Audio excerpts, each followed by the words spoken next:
Hi, and welcome to the daily reading for April 7th. I'm looking at my hair here. I have bad head, never mind.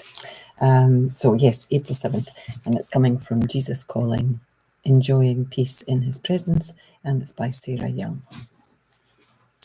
So, April 7th. I am the potter. You are my clay. I designed you before the foundation of the world. I arrange the events of each day to form you into the preconceived pattern. My everlasting love is at work in every event in your life. On some days, your will and mine will flow smoothly together. You tend to feel in control of your life when our wills are in harmony. On other days, you feel as if you are swimming upstream against the current of my purpose. When this happens, stop and seek my face. The opposition you feel may be from me, or it may be from the evil one. Talk with me about what you are experiencing. Let my spirit guide you through treacherous waters. As you move through the turbulent stream with me, let circumstances mold you into the one I desire you to be. Say yes to your potter as you go through this day.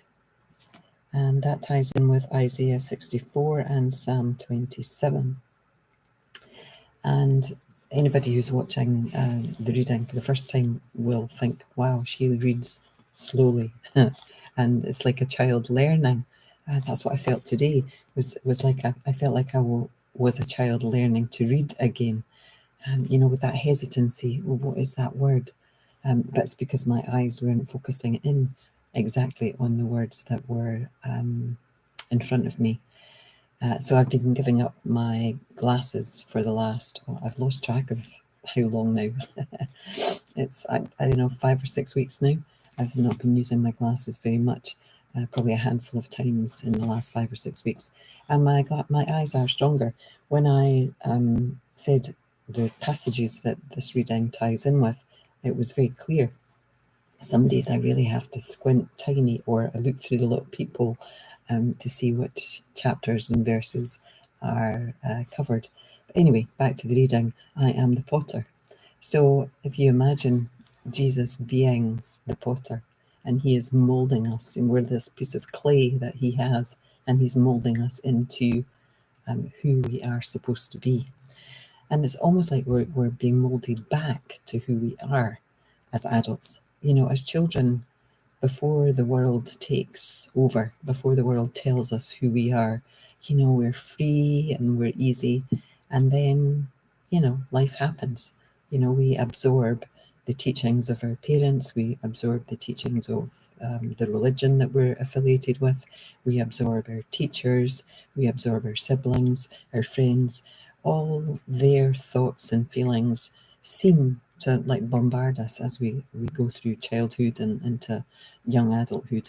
And then I think, some people are very lucky. They seem to be able to hold themselves, from childhood right through life, and know who they are and know how important they are and very strong in their purpose. But I think for a large proportion of us, we that clay gets put all over the place, and we're very strangely shaped vases,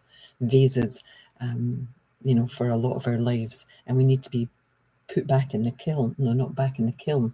The clay needs to be melted again. So how do we do that? Does the oven melt the clay again? I'm not sure. But anyway, if you imagine the clay getting soft again, so that Jesus again can mold us into who we are. so that we are that connection with our higher self, that connection with love, that connection with God, the angels, everything, because everything is connected. So we are God, we are Jesus, we are love. And that's for me the biggest thing about this.